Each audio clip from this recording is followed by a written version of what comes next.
welcome. I am so excited to be one of your hosts today on Rockin the Love. I'm Robyn. And I'm Gil, and we are happy to be hanging out with you on this Wednesday. We do have a special guest, even though our picture at the beginning didn't tell you that because it doesn't matter, but it's not there. So we'll get to our guest later. Robyn, what do we got? What are we doing?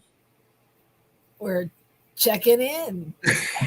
We're letting go of what hasn't happened. Oh, okay, everybody, let's all take a collective breath and just get here.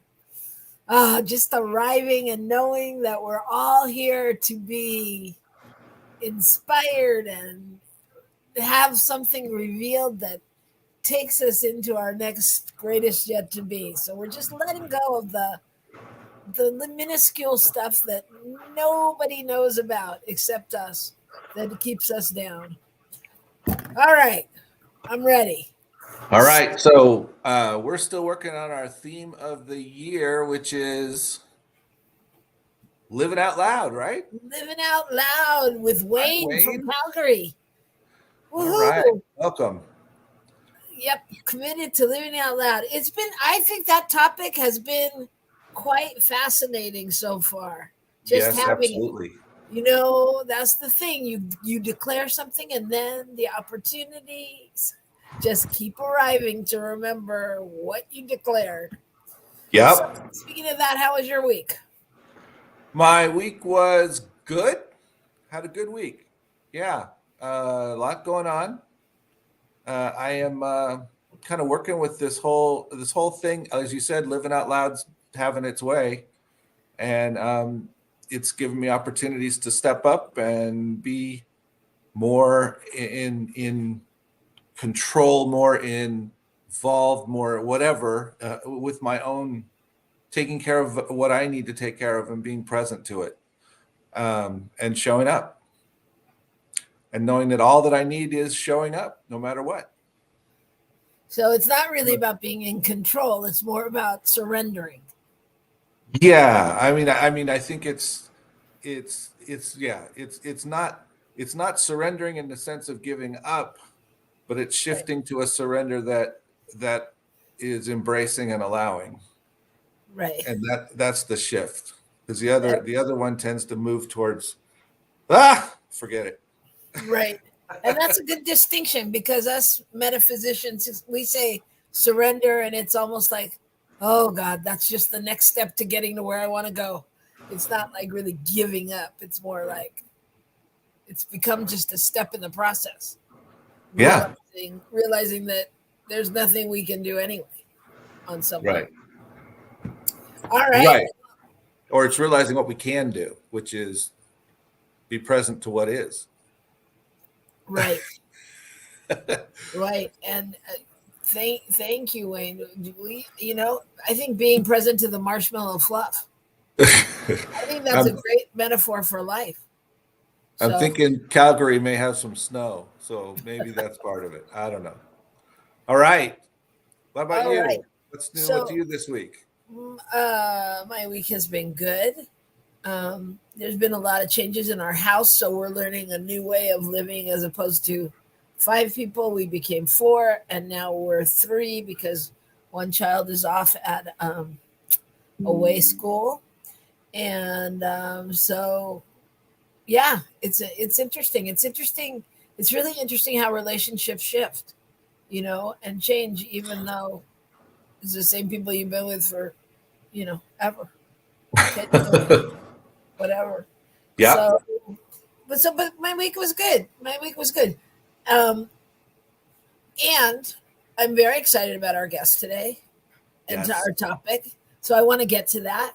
So I don't want to keep everybody waiting. But let's get to the good news. So here's the good news. Woohoo!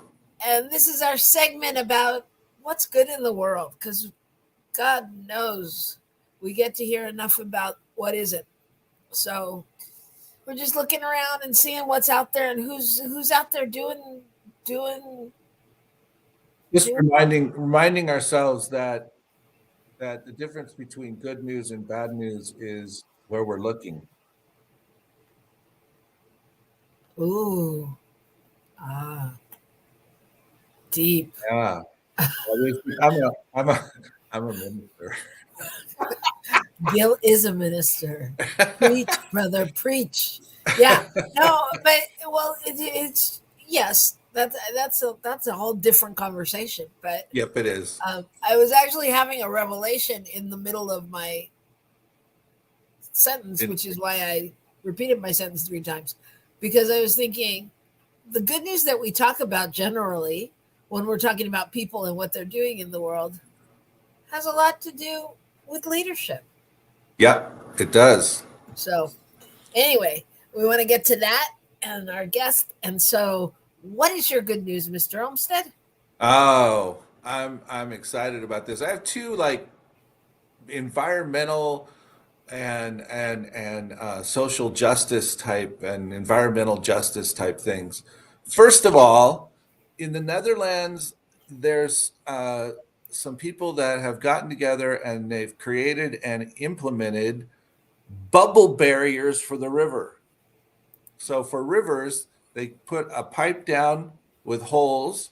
They use clean energy to run a pump that blows air in. It blows bubbles up, and it causes all of the trash that's coming down the river in some way to be just nudged aside into a place where it gets caught up. And they catch 85% of the plastic and stuff in the river before it hits the ocean by doing that. And they can do it anywhere. It doesn't have anything to do with the traffic or the fish or anything else on the river. All it does is take care of the trash. That's Isn't that amazing. cool? That's Yeah, just that's very brilliant. cool. Just brilliant. It is brilliant. And the other And see, one, it sounds so easy, yeah, well, it sounds so easy because it doable. is. It's just somebody had to think about it, you know, Okay. and yeah. So my other one though is about I think most of us, if anyone's watched one of the um, you know, SVU shows or one of those. We've heard of Rikers Island in New York, which is a rather infamous prison. It's scheduled to be shut down completely by 2027 because of the horrendous conditions, et cetera. However, some people have come up with a proposal which would transform it into a green energy hub, and it would take water sewage treatment out of Queens and the Bronx, where it spews out all kinds of crud for the people that live there. And it would create clean energy production and new um, sewage treatment and all that kind of stuff, and shift the whole make it into something that really serves the community and supports um, bringing some of that environmental justice back to those communities. That's amazing. And when I hear those kinds of stories, I'm really reminded that things are changing. That Mm-hmm. there, somehow there is a collective consciousness that this is happening. And for us that have been fighting for it or working towards it or whatever for so long, it doesn't always look like it because it's not the end result. But I mean, these little baby steps and giant steps are are moving us towards all of that. It's so Well, great. again, it goes back to it takes leadership for someone to come up with something that would cause that much disruption somewhere and yet create that much good, and to propose it and the length of time it'll take to implement and all of that. That's somebody that has to be able to see something larger. So that's kind of exciting. So go ahead. What's yours?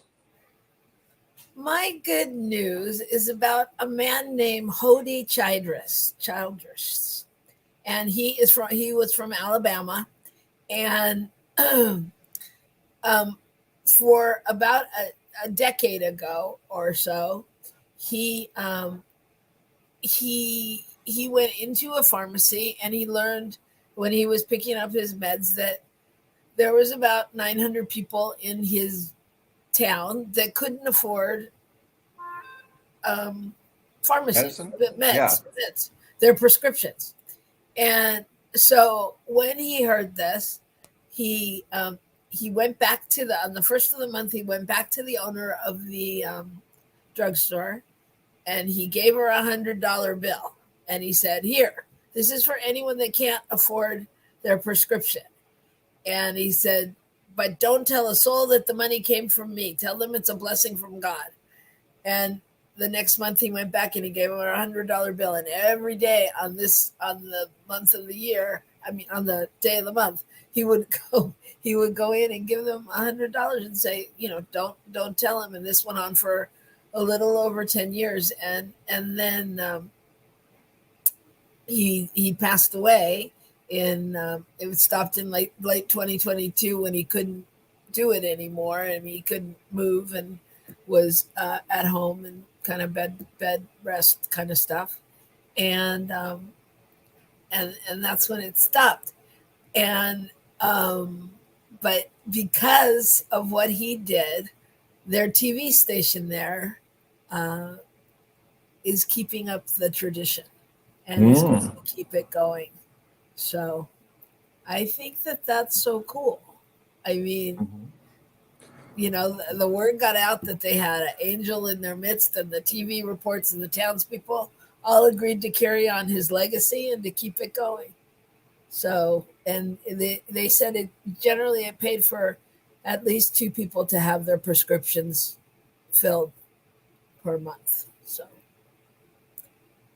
the cool part about that is that's exactly what we're talking about today is leadership. And leadership is not about, I think as you'll hear from our guest, about titles or getting people to serve you. It's about getting people to serve others. So that's pretty cool. It is cool. So let's get to it. And while we're going to break, you all can like us and sign up for our social media and get your drink and get ready to chat with us. Let us know where you're sitting from or joining us from, and join in the conversation, because it's always much more fun like that. So we'll be right back here on New Thought Media Network.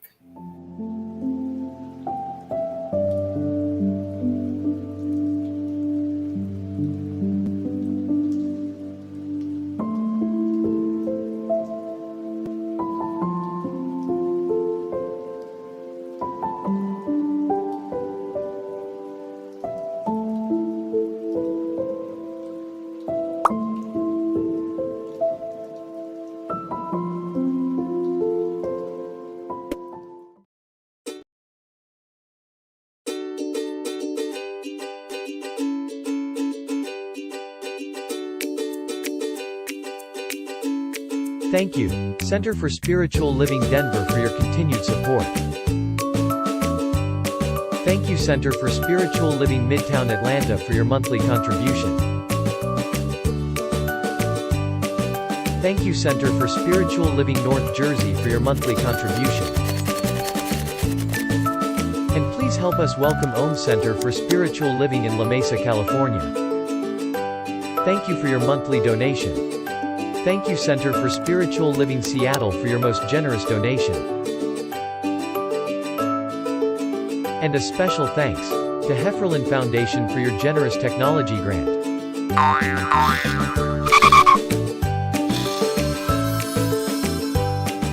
And Suze Ajit, thank you for your very generous donation. And a super special thank you to Dr. Tracy Brown, RSCP.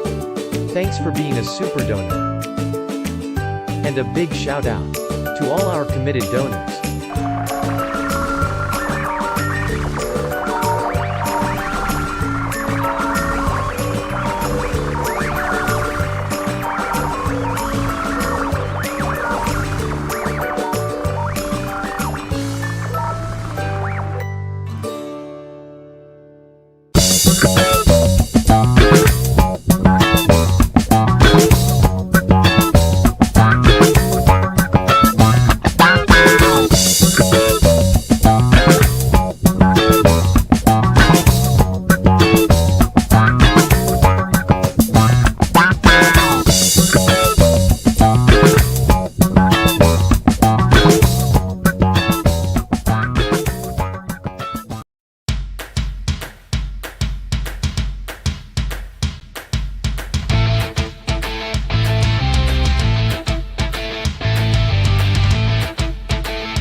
everybody. We're back. This is Rockin the Love, and we are happy to be here. I'm Gil.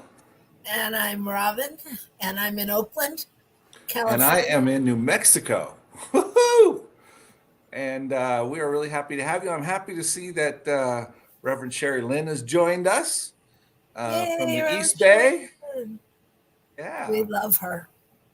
And so if you haven't been with us today, our topic of the day is Take Me to Your Leader. And we're very excited about our guest who's coming up. So Robyn, how about if you introduce her without further ado? Our guest today is Myrna Lopez Chevitzek. I knew how to say it before we went on, and then I thought about it when I heard her say it. Anyway, let me tell you about Myrna, and I'm going to tell you about Myrna from my perspective. Myrna loves to serve. She serves everywhere. You know, I read her bio, and she has not even captured the places where she serves.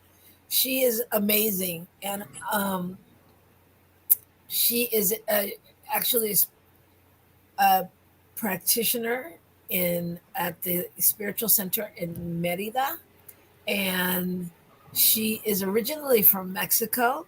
She learned about science of mind over 20 years ago, and her goals is to be able to share the science of mind really and the teachings with the Hispanic community and people all over the globe. So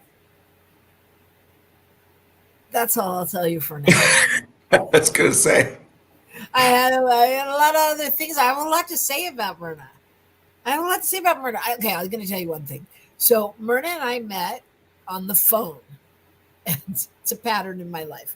We met on the phone, and she was working with me to help me get more Spanish-speaking people to our practitioner gathering. And I was like, oh no, this girl is built for leadership. I need her to come on the practitioner council. I need her to run. And she was like, oh no. I don't know. It sounds like a lot. I'm like, no, it's not a lot. Sorry. I'm so sorry. You lied to her in essence. A little bit. But Yeah. in the moment, it didn't feel like a lot because it felt really, I could feel the value that Myrna brings to wherever she is. And so it was more important. It's like I knew it was part of her mission. And, and I want to say, since Myrna has been on the practitioner council with me, we have really, as a collective, done a great deal to include, a lot of Latin American countries. I mean, we've done a lot globally, but we've got, everyone at home office doing things in translations and papers and announcements in English and Spanish. And we silently, although I just put it on the air, take credit for that because we did it first. And we heard that people were talking about us going, oh, they did this and they had a translator at their gathering and they did that. Rah, rah, rah, rah. Yeah, that's right. We're trendsetters. So I needed her to play on my team, and here she is, Myrna Lopez. Thank you, Robyn. Oh, goodness. Yeah. And yes, you did lie to me. You told me it was not a big deal. No, but it was a good lie. And I'm glad I believe your lie. Yeah. So Myrna, you are in a lot of positions of leadership in your life, especially the most challenging one being a mom and a wife. Right? Thought it was being a wife and a mom in that order. Challenging in leadership. I was trying not to get started. I was trying to give you a break, you men in general. Yeah. So tell us about that. How you balance leadership. It is an interesting question because, even you said mom and a wife. Now you make me ponder about that because, of course, as my number one position, choice to be, And yet, all the other stuff that I do kind of complement everything that I do as a mom, as a wife, as in this other person that Myrna has become that I had no idea. And I think actually I want to say thank you to Robyn, because yes, I was doing some things before in the past in my center, in the previous center where I was, and I was in leadership positions, but I didn't see myself in the way that I see myself now. Whatever Robyn saw in me on that phone call, I didn't even see it. But it was from that step. That was you know how you go through life, and then there is something that happens in your life and it just changes and shifts and everything of it. In terms of leadership, that phone call, Robyn, that saying yes to the prep council, that saying yes to participate, to give out of me, has transformed in everything. And it also, going back to the service in my marriage, and first of all, I love being a mother. I wish that, and I desire that for so many years. One day I'll tell you the story about that. I desire that for so many years. And I prepare myself, even though there's no preparation to be a mom, but I knew what type of mom I wanted to be, what type of values I wanted to show to my child, what kind of behaviors I wanted him to learn through what I did, not what I was telling him, but I am the example of him, right? I might say, please don't do that, but if I turn around and I do something that I told him not to do, he's going to do it. I'm the one, he's watching me, he's listening, everything. So I am the leader, as you just said. But in that position, in that role, I learned that I really needed to be conscious, because I wanted my child, and I still want my child, a life that it was different from the one that I lived. Something that really struck me, Myrna, in what you sent us about you was about working with kids and how important it is to work with children, and you've just talked about a little about the fact that, you know, how do we instill the values, et cetera, that support children in becoming the leaders that will be able to pass that on, you know? And I hear you doing that with your son. At least that's your intention, you know? Yes. Yeah. So how do you see other ways that you do that, or how do you encourage others to do that? I think for me, the greatest example, and I guess the thing is to be an example of it. Just again, it is, you can be, yes, you talk about children, but it's also, yes, in our interactions with adults, at least for me, I get inspired by what I see in others. I get inspired and it's more of what I see in others instead of what they say. Sometimes words and actions don't match. For me, are very important. For me, I lead really by who you are, who you're being into the world. And it is the same way that a child learns. A child learns by the example of how you behave or what you say, that's how we all learn. That's how we interact. And so it prepares us to leadership in terms of children, but it continues to push us and empower us as grown-ups, as an adults, to continue to be in those roles.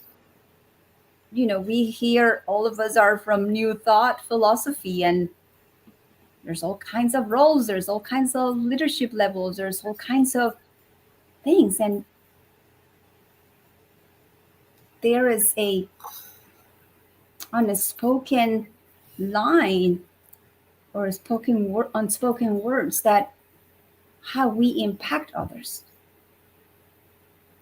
Call it a team leader, call it a minister, call it even a practitioner that is into a leadership role position, how we behave.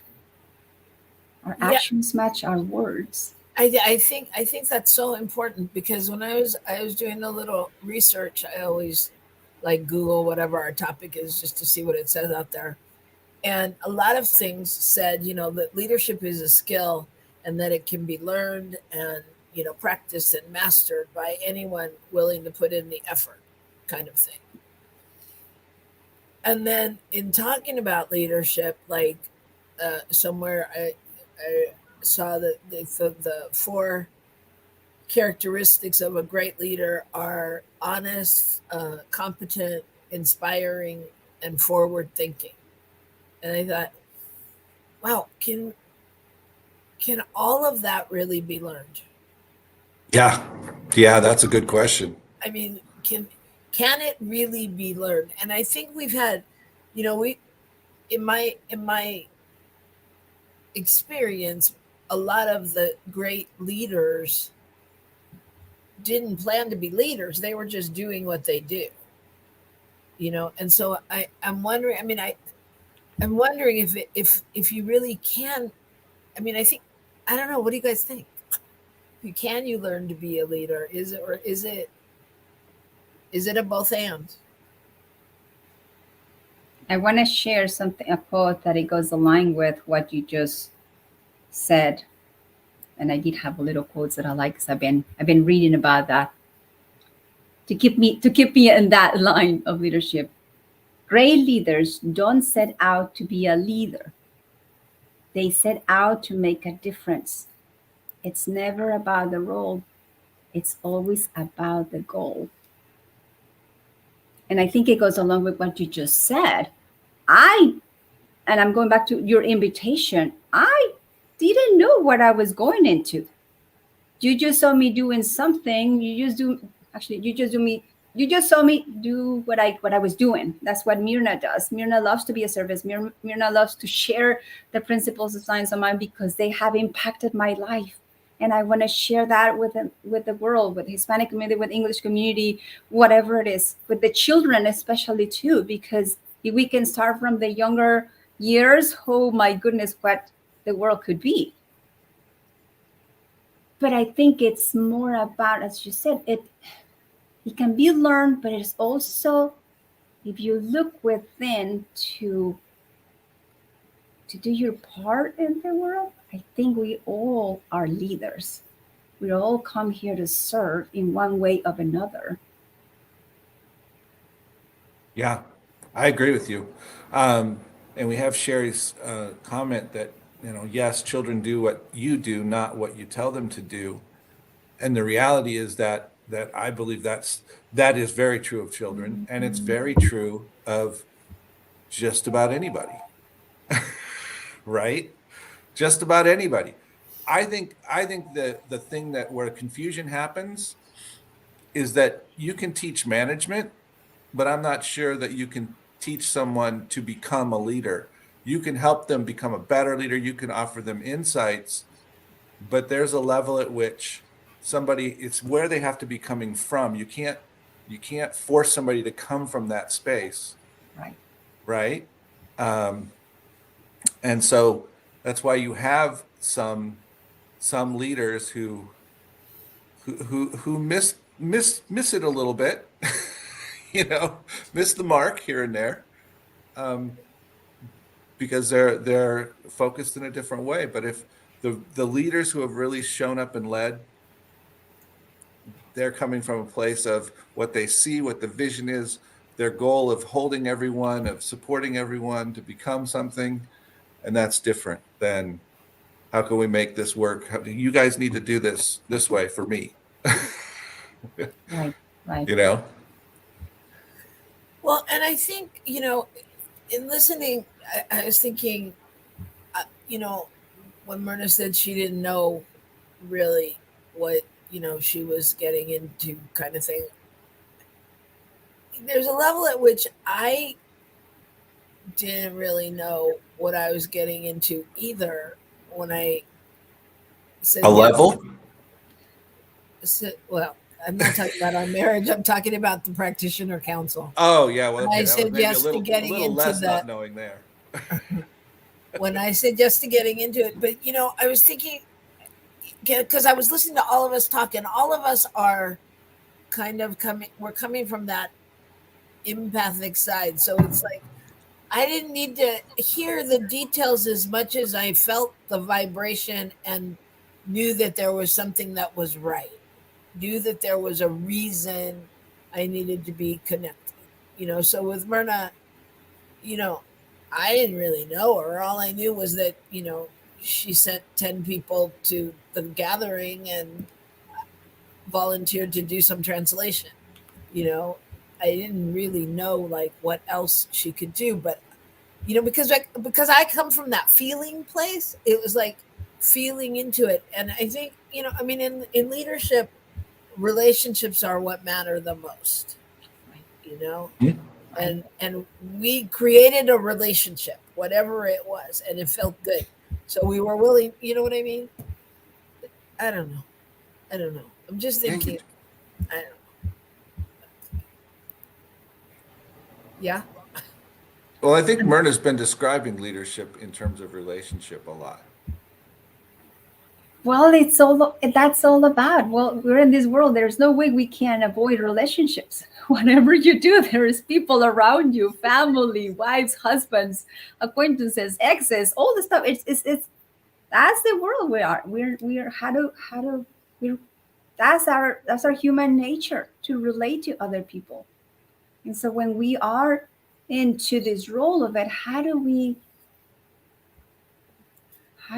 improve, how do we invite, how do we motivate, how do we empower those around us?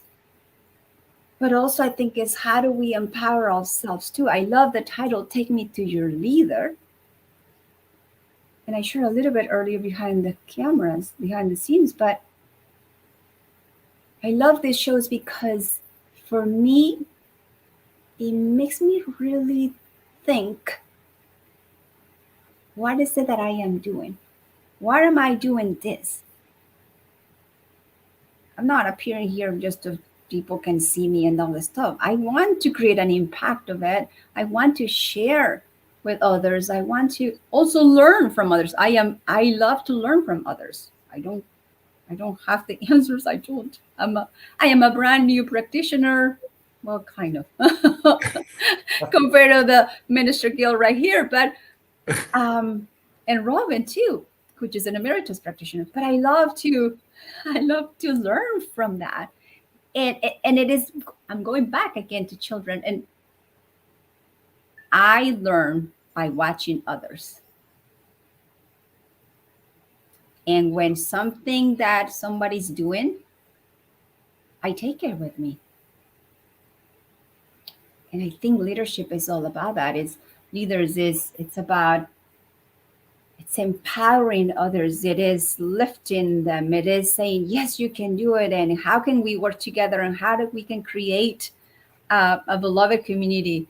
I'm going to quote Jim Locker says, a beloved community, it's a bunch of people trying to love. And I'm not following the whole thing, but the idea is loving themselves, loving each other, and loving the universe. That's what we are doing as a leader in the practitioner council, whether you're a minister, whether you're a whatever role, a team leader. There's no more right. There's no hierarchy of what you do. So in the tradition of Jeopardy, I just want to ask the question that I believe you've just answered. How do good leaders relate to those they lead? And you've just said it.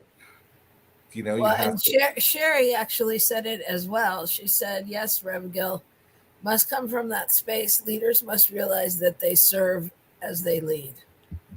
Mm-hmm. And I think, or they lead as they serve. Ooh. You're so Okay, deep Sherry, today. just playing, but I think it's No, true. but I think Either that's way, true. yeah.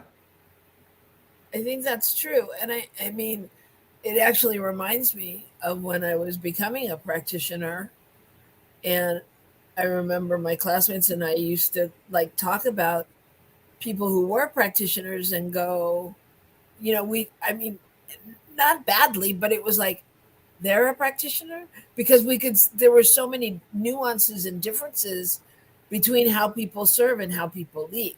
I mean, obviously I know that now, but at the time when people weren't showing up, or not doing what they were supposed to do, it was easy to judge it and go, wait, I don't understand it. Aren't they're a practitioner, as if practitioners were flawless. Now I know that they there are very few that are flawless. Oh, you're you you're know, part of a very elite group, right? it's an elite club. Yeah, no, so not true. But now I know that I can look at it in a different way. But we don't. Like many people say, I didn't ask to be a leader. Yeah. Oh well. If there are people watching you, right, on some level, you're a leader. And so I But want to ask. Go ahead. but you know what? It's actually fun. I found a lot of joy when I serve. When I give out of me, and I know we're in camera and people are, but when I give out of me, I forget about my stuff. Whatever little stuff it's happening in my life. My husband used to say that, and I'm like, yeah, whatever, right? And he goes, no, when you are in service, when you give to yourself, all your drama and all this stuff becomes very insignificant. And the funny part is that you find your way and somehow the drama disappears. Don't ask me how, because I have not going through that chapters in the book, but or the studies on but it does. I mean, when I'm sad, for all of a sudden something happens. I have a sacred service, a spiritual practice with my center that we do every day from Monday to Friday. Once I give out of the God in me, I forget what was happening. Why was I sad, or why was that, whatever the emotions were. And it just, my consciousness shift, and whatever's going on, it gets resolved.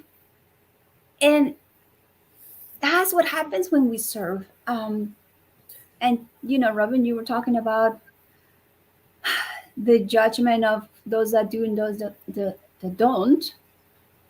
I'm working on that. I'm working really hard on that because not to judge, because I'm like, oh, look, what about you decide to be a practitioner, and I have to this, and I have to quiet, Mirna, poop, go within, go, do your part. Don't worry about the rest of it. What's yours to do? Yeah. Don't worry about the part. And I don't know, for those that are listening, that are serving, that are, I don't know. I found my way. I found my way in serving. I had no idea it was going to be this way. I had no idea it was going to be in this philosophy. And I'm happy I did, whatever the time it took. And I'm really, really happy. I love helping others. I love sharing what is possible. Yeah. So, Myrna, I want to make sure you hear this from Sherry, recently crowned Reverend. Yes, Myrna, I thought I was the only one to think like that. You are me, and I am you. One. And I want to go back to what Sherry said before that, is that great leaders are okay with being vulnerable. It's about the vision, not about the little self. And I think that great leaders are about being vulnerable. I think that, when we talked about the qualities of leadership, being honest and all that, it's like, I think when you're coming from that place, you're closer to, I'm not going to say all the time, but you're closer to living in the moment and being authentic and really just coming from that place. So you're really not, you don't have time to judge or look outside of yourself. You're in the moment, and I think that is the energetic that people connect to, and that makes you vulnerable, you know. And I think that's part of what moves people into great leadership. Whether it's the people that rush out during some social justice issue and take a hold of it and are able to make a difference and turn it around, or whether it's something small and or appearingly small. I have another, you're talking about the qualities of a leader. I have another little slide. It says, to lead is to make a difference, to have a vision, live your values, be present in the moment, see the good in all people, follow your heart, trust, listen more than you speak, be congruent, be authentic, be heartfelt, be engaging, be inspired. It's all of that. And how do we, you talk about being authentic and being honest and being vulnerable. There's some days that I get out of my center, of my inside center, right? And it's okay. I used to have, especially when I became a brand new practitioner, I had, for some reason, I adopted this way of thinking that I was now perfect and I couldn't, act certain ways. And of course, right. And I'm like, wait a minute, I'm still human.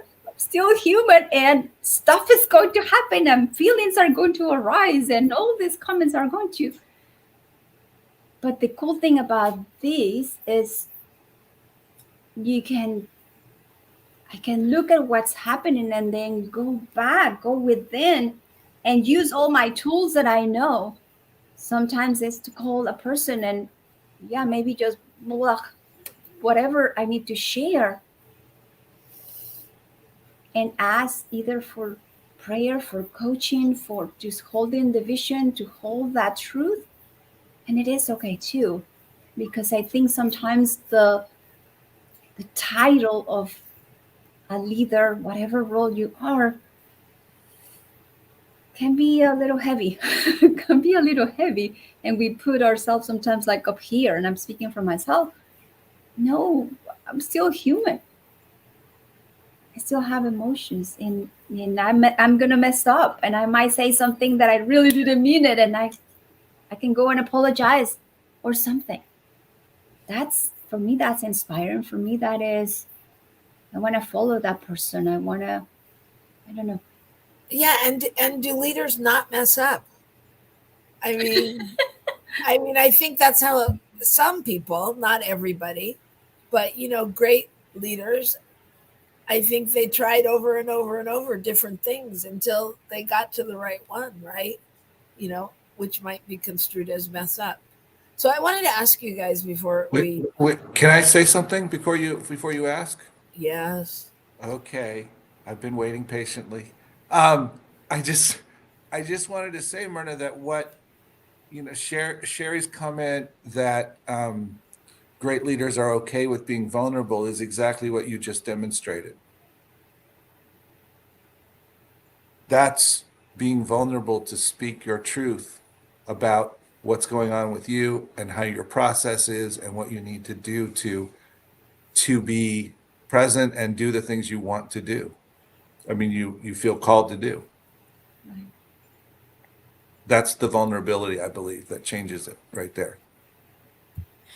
So, okay, now you can go on.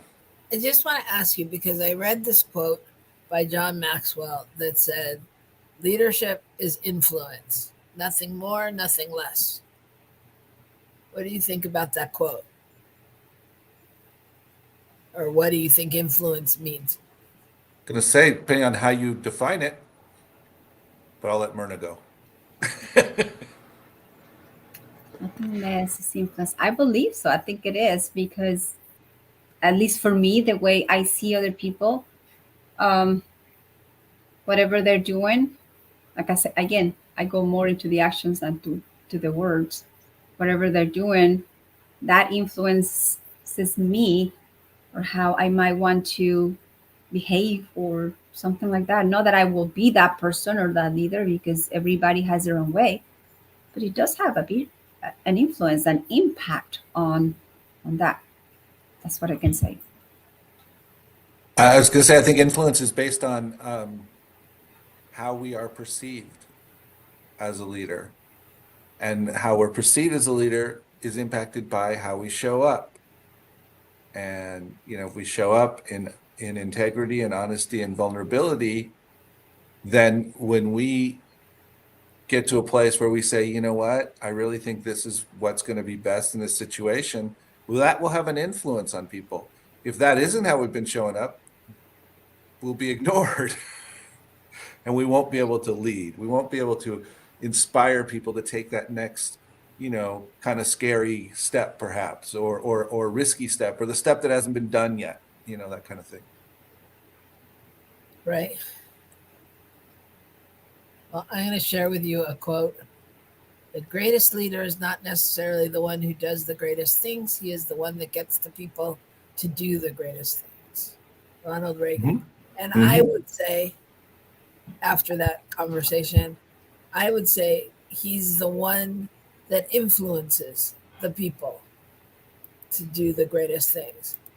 Not because I don't think we're trying to get anyone to do anything as much as, I'm not trying to get people to recycle.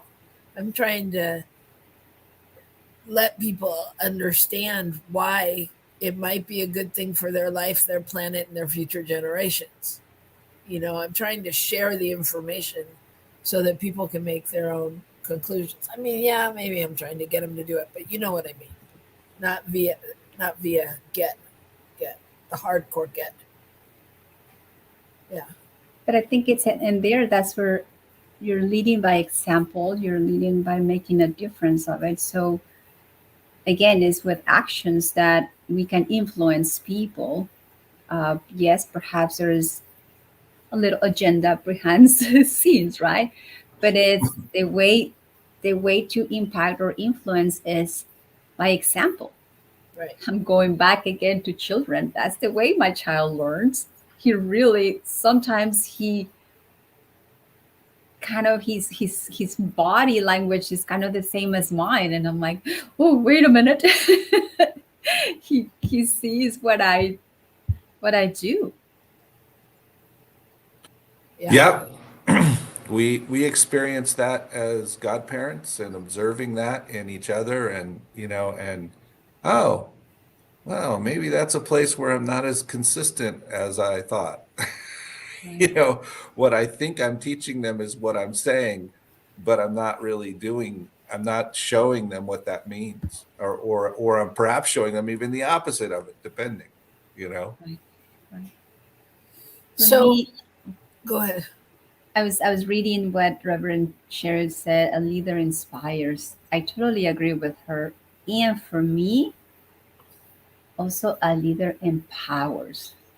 Mm-hmm. Because in our organization there's too many people, and I'm just, let's count just practitioners, or let's just focus on practitioners and ministers. We all say yes to something, right? To serve our communities, to serve our world, to serve humanity. And it is through inspiring them, through empowering them, to reminding of the greatest power that is within, that we can have an influence again, right, into the world. Yes. So I this has been the quickest time, and I want to let people know where they can find you, where they can talk to you, where they can hear you, and let them know a little bit about what you're doing. I promise y'all we'll have Myrna back when she has a set schedule, but tell them just a little bit about where they might be able to find you. In my house? No, I'm kidding. Speaking of that, where are you coming from today, Myrna?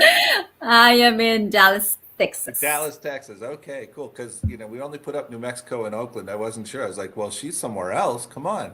Well, All right, I thank am you. from Dallas. I live in Dallas, Texas, but I am originally from Mexico. Yeah. So, and I serve the center in Merida, Mexico. So that's where my heart is with my. I love all of you, but I love also my Hispanic community. So where can you find me? Go to I guess vidaespiritual.org. I don't know how to say it in English, all of that. So you I can put it in the chat. Robyn, maybe you can do that. Spell it vidaespiritual.org. You can also put my email address in there, m.lopez, LOPZ97 @yahoo.com. You can find me sometimes on Center for Spiritual Living Merida, Mexico, in our Facebook programs. Every Wednesday we have different things. Sometimes I appear there. Sometimes there's other people there. Where else they can find us? If you're a practitioner, you can find us on the Practitioner Council every month on Sensational Saturdays. Right there, you can find me too.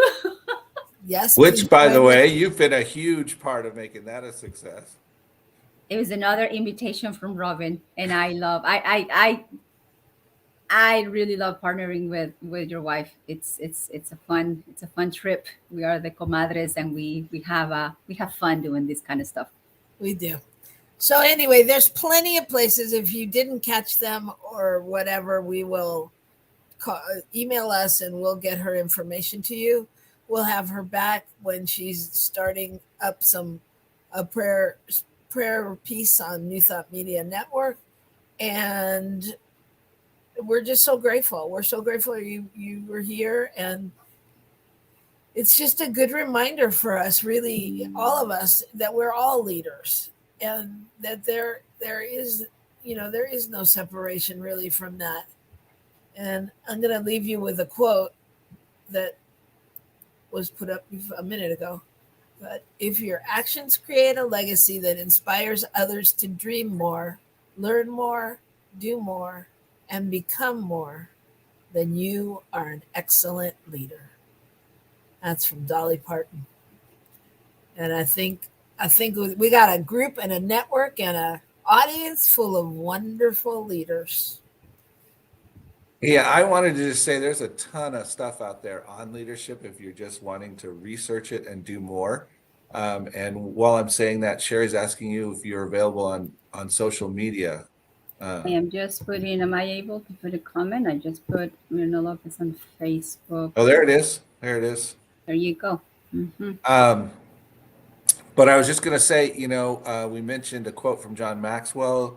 He has a book called The 21 Irrefutable Laws of Leadership, which is pretty well-known book.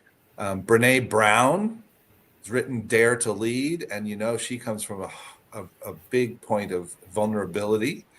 And then the other one that I know people have done a lot of work with is the 15 Commitments of Conscious Leadership, Detman, Chapman, and Klemp.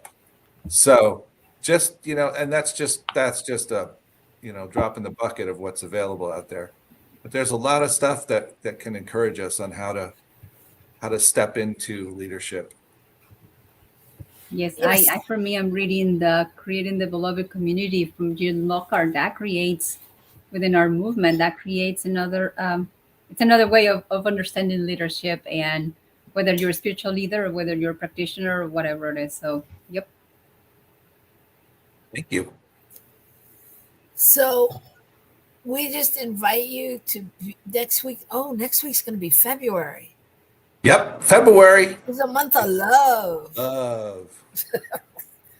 Love month. Love. And we're going to be loving out loud next month. That's what we're going to be doing. We're loving out loud. Good theme.